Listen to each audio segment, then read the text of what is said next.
Halo sahabat perkantas, ya ketemu lagi dengan saya di Sejenak Menikmati Sabda. Nah, berharap kita semua tetap dalam keadaan sehat di tengah-tengah masa pandemi saat ini ya, teman-teman. Nah, hari ini saya ingin membagikan satu bagian yang bagi saya ini juga menjadi satu perenungan yang cukup menjadi berkat gitu ya buat saya. Bagaimana belajar untuk menerima berkat dari hikmat itu. Nah, saya merefleksikan bagian dari firman Tuhan dari Amsal pasal 3 ayat 1 sampai ayatnya yang ke-26. Nah, di Amsal ini mengajarkan kepada kita bahwa ketika kita menggantungkan hikmat kita kepada Tuhan, maka kita akan mendapatkan banyak berkat, ya. Salah satu yang paling disoroti di dalam Amsal ini adalah ketika kita mengambil sebuah keputusan untuk hidup tetap di dalam kebenaran-kebenaran Tuhan, maka jalan-jalan kita akan benar gitu ya, akan sesuai dengan arah, akan sesuai dengan kebenaran-kebenaran itu. Sehingga dengan kebenaran-kebenaran yang kita hidupi, itu juga yang akan melindungi kita dari jerat. Nah, jerat itu bisa bermacam-macam, teman-teman.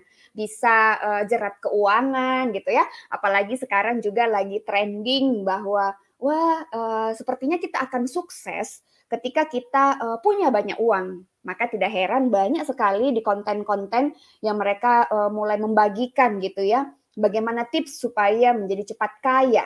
Nah, ada juga orang yang mengatakan bahwa ketika kita diberkati, maka kita akan berlimpah dengan kesehatan yang cukup, apalagi di tengah-tengah masa pandemi seperti ini ya. Ada juga yang mengatakan bahwa, wah saya kalau diberkati, berarti saya ini semua yang saya lakukan pasti berhasil, atau apa yang saya inginkan pasti berhasil. Tetapi apakah demikian, saudara, rekan-rekan sekalian, ketika kita belajar dari firman Tuhan? Firman Tuhan di dalam Amsal 3 ayat yang pertama dan yang kedua mengatakan, janganlah kita melupakan ajaran Tuhan, dan biarlah hati kita memelihara perintah dari Tuhan. Supaya apa? Supaya panjang umur dan lanjut usia serta sejahtera akan ditambahkan kepada kita. Jadi ini tidak hanya sekedar berbicara soal finansial gitu ya, kesehatan atau hal-hal yang kita inginkan di dunia ini. Bahkan lebih daripada itu, Amsal juga mengatakan supaya ketika kita hidup dengan pertimbangan dan kebijaksanaan, maka itu yang akan terus kita pelihara, maka kehidupan kita itu akan berjalan di jalan kebenaran-kebenaran Tuhan. Langkah kaki kita tidak akan terantuk.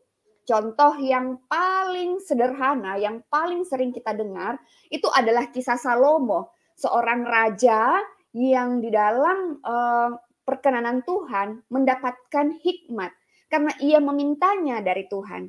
Karena itu bagi setiap kita, seorang yang hidup di dalam kebenaran-kebenaran Tuhan, hendaklah kita memintanya juga di dalam kebenaran-kebenaran Tuhan.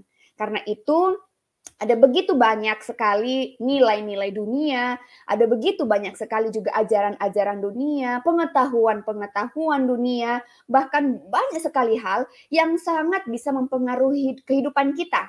Nah, bagaimana kita menjaganya supaya hidup kita tetap berada di dalam jalan kebenaran?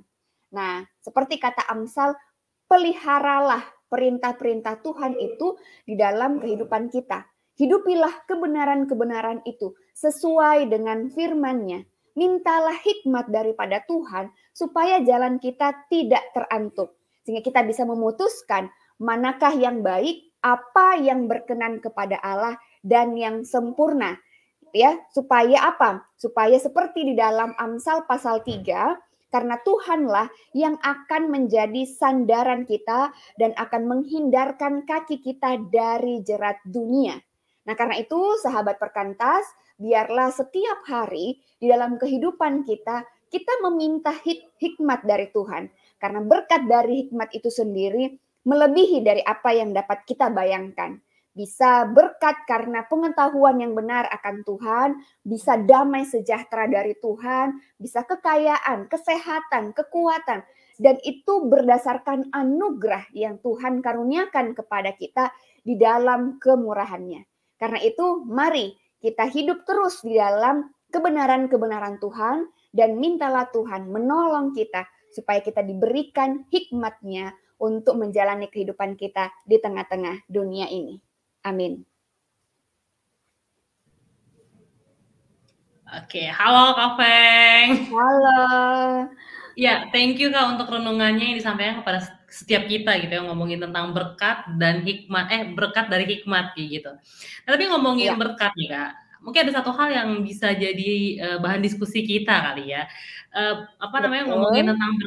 ngomongin tentang berkat itu kan sebenarnya banyak orang yang berpikir berkat itu tuh hanya identik dengan dua hal, ya, yaitu adalah uang dan kesehatan. Pokoknya kalau Tuhan berkatin, dia pasti akan kaya, kalau Tuhan berkatin dia akan hidup sehat, dan sebaliknya kalau Tuhan tidak memberkati dia berarti dia nggak akan hidup uh, bukan banyak uang sih, pokoknya tidak akan berkelimpahan lah intinya kayak gitu kan, Iya, kayak hidupnya susah banget gitu.